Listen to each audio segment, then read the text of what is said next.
Good morning সবাইকে। সবাই কেমন আছো? আশা করি ভালো আছো। এটা কী গাছ একটু বলবে? আমি আজকে সকালবেলায় উঠে দেখছি এত বড় হয়ে গেছে। এই যে আমাদের তুরনা, ছোট্ট তুরনা। যেই দেখছি আমি ওর ভিডিও করছি, ওকে টুক করে সোফায় বসে পোজ দিতে শুরু করে দিল। এখন ক্যামেরা দেখলেই পোজ দেয়। আজকে গেছিলাম মামা বাড়িতে। হঠাৎ করে মামি বলল যে আজকে রাত্রেবেলা এখানে খাওয়া দাওয়া করবে।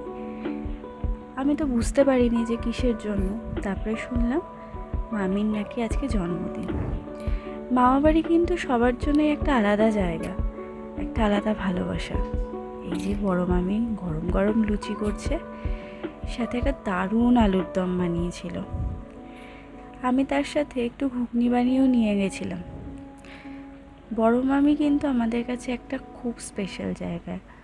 সব আবদার, সমস্ত কিছু ছোট থেকে বড় মামির কাছে। মামা বাড়ি একটা বিশাল আবদারের জায়গা।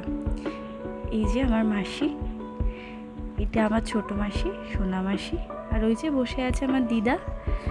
আমার দিদা কিন্তু আজকালকার দিনে খুব মডার্নভাবে চলাফেরা করে। তারপরে বড় মামার ছেলে মানে রাহুল আমাদেরকে পার্টি দিয়েছিল, পিৎজা পার্টি। বলে পূজা দিদি রাত্রে আজকে এটাই খা, লুচি আলুর দম পরে খাবি। বেশ ভাল লাগছিল, অনেক দিন বাদে সবাই একসাথে, খুব মজা হচ্ছিল। সবাই মিলে বহু দিন বাদে একসাথে হলাম। ওই যে আমার বড় মামা একটু অসুস্থ, তাও সবার সাথে থাকার চেষ্টা করে।